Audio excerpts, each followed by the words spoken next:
Salam alaikum. Bonjour chers compatriotes. Je reviens encore une fois de plus. Mais aujourd'hui, je m'adresse exclusivement au Premier ministre, son excellence Payim Padake Albert, et à tous les groupes religieux. Monsieur le Premier ministre, comme vous avez dit, notre pays traverse une situation exceptionnelle. En plus, elle est menacée de son existence et son intégrité territoriale. Depuis que j'ai commencé à parler sur les prophètes de la haine, de division, beaucoup de gens m'ont taxé de tout. Moi, je ne fais qu'analyser. Je mets les choses, c'est aux autres d'analyser et dire ce qui est bien au point. Monsieur le Premier ministre, vous avez constaté avec moi, depuis l'attaque des rebelles, depuis que les rebelles ont échoué, depuis la disparition brusque du maréchal du Tchad, il y a des individus qui ont menacé l'intégrité du peuple, de l'intégrité territoriale ou à l'intérieur de notre pays. L'individu qui se dit il va rendre le pays ingouvernable s'il n'est pas élu président, s'il ne devient pas président en 2020. Monsieur le Premier ministre, toutes ces histoires on est en train de voir. Mais cette histoire est en train de prendre une autre allure. Vous avez vu, ils ont prêché la haine. Ils ont prié Dieu, tous les dieux qu'ils connaissent sur terre, pour que l'Union africaine sanctionne le Tchad, pour que le Tchad soit exclu de tous les instances internationaux. Dieu n'a pas écouté leurs prières. Directement, ils ont commencé avec la division du Tchad. Ce qu'ils pensent. Je reviens pour ceux qui disent diviser le Tchad. Pour qu'un pays soit divisé, première des choses, il faut que vous luttez, vous mourrez. Il faut que vous occupez votre territoire. Il faut que vous avez une armée. Il faut que la communauté internationale considère que vous êtes efficacement et réellement menacé par votre existence. Comme ce qui s'est passé au Soudan, c'est 50 ans de guerre. Somaliland jusqu'à là n'a pas été. Aujourd'hui, ceux qui réclament la division du Tchad, c'est eux qui ont tout bénéficié. Regardez toutes les institutions de l'État, c'est eux. Tous les désordres, c'est eux. On ne veut pas dire la vérité. Mais aujourd'hui, ça devient un marchandage politique. Non, on divise les Tchad. Si on est divisé, non. C'est pas grave, diviser.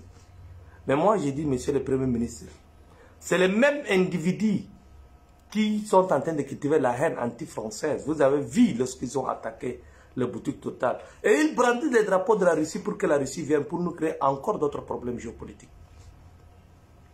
Tout ça, moi j'ai dit, essayons, si vous voulez conquérir le pouvoir, il faut venir avec les voies légales. Ne cherchons pas à diviser. Vous avez vu, lors des dernières manifestations, cette personne a manipulé certains pasteurs de l'église protestante. On a vu ce qui s'est passé. On les a exclus, c'est bien, on a vu. Et c'est la même personne, aujourd'hui, il commence à prendre le nom de l'église catholique en disant ce que vous avez vu sur les réseaux sociaux. Monseigneur Edmond Djitangar, moi, avec tout le respect que j'ai envers vous, envers l'église catholique protestante et les Camboniens, toutes les églises en général, on a beaucoup travaillé ensemble avec vous pour la paix. Personne ne nie dans ces pays la contribution de l'église. Personne ne nie ce que l'église a fait. Protestants comme catholiques, nous sommes tous fiers. Aujourd'hui, les Tchadiens, de manière qu'on a respect envers les églises, et moi j'ai toujours dit dans tous nos colloques pour la paix. Entre moi et ceux qui crient là, on sait très bien qui a travaillé avec l'église. Mais tout ça, moi j'ai dit, Monseigneur, le travail que vous avez abattu depuis là, cet individu est en train de manipuler certains fidèles pour mettre en conflit l'église catholique ou l'église protestante avec les autres citoyens. Moi, tout ce que j'ai dit, essayons d'autres objectifs, analyser ce qu'il est en train de faire. On a toujours décrié, on a toujours crié. Et ce qui m'a poussé, vous étiez au courant, lorsque j'ai commencé à critiquer l'attitude du Conseil supérieur des affaires islamiques. Tout ce que j'ai suivi, je pense que tous les pasteurs, les prêtres sont au courant. Si les novices qui n'étaient pas dans nos colloques, ils ne peuvent pas comprendre. Ça ne m'a pas empêché d'autres objectifs et écrire mon ouvrage sur l'islam au Tchad, un objet géopolitique. On sait on sait. Moi, avec tout ce que je sais, avec tout ce que j'ai bénéficié de l'Église catholique, je n'aime pas qu'on amène l'Église dans les sphères politiques.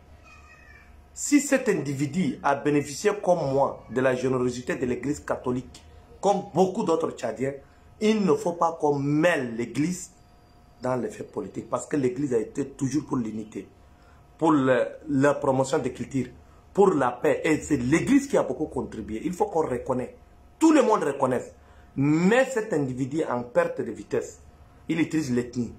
Il a utilisé l'Église protestante. Aujourd'hui, il veut utiliser l'Église catholique. Essayez de revoir l'attitude.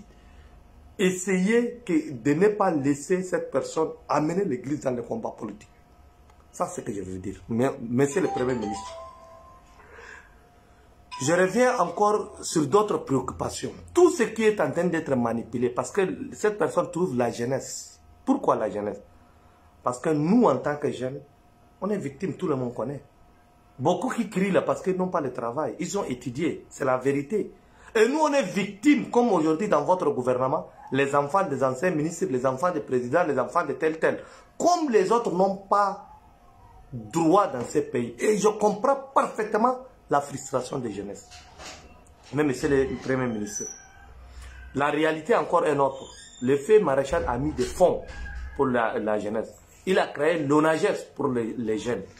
Mais selon mes informations, selon les recherches que j'ai menées, l'ONAGES n'arrive pas à accéder à ces fonds au trésor. Parce que tout ce qu'on signe, les trésors, on connaît.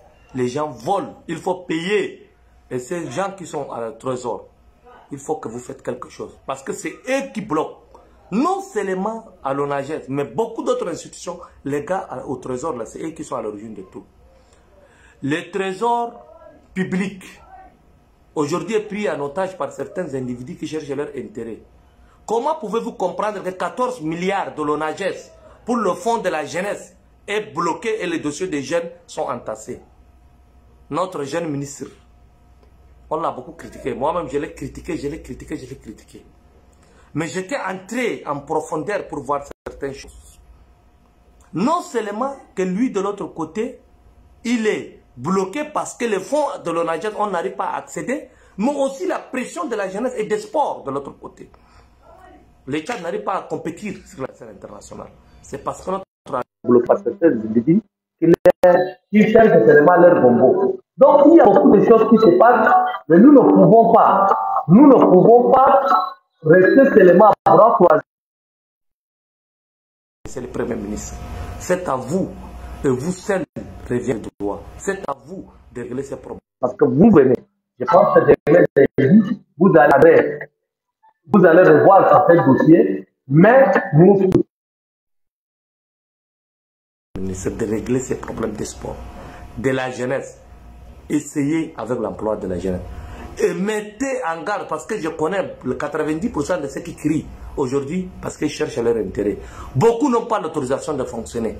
Nous ne pouvons pas être dans un pays où les textes de la République sont piétinés.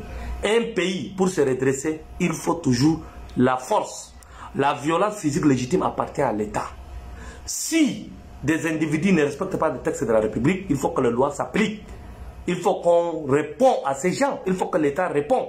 Mais il ne faut pas seulement croiser les bras parce que les 30 ans de laxisme, de laisser faire, du régime MPS a laissé l'attitude, les champs libres à tous les ordres de la loi pour parler n'importe quoi et faire n'importe quoi.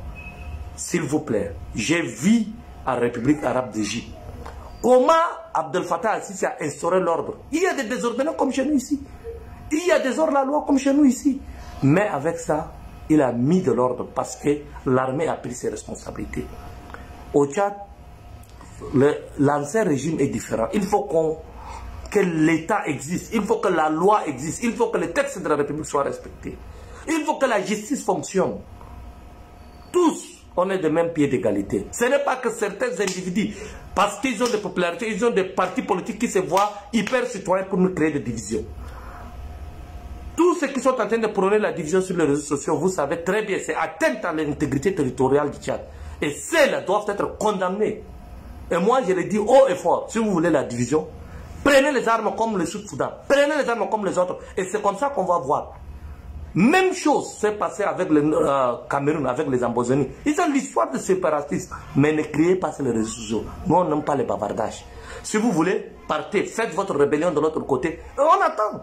Ceux qui aiment la République et ceux qui aiment la division, soit vous restez au Tchad, soit vous quittez. Mais pas pour dire que non, moi, là, non. Non, non, ce n'est pas ça.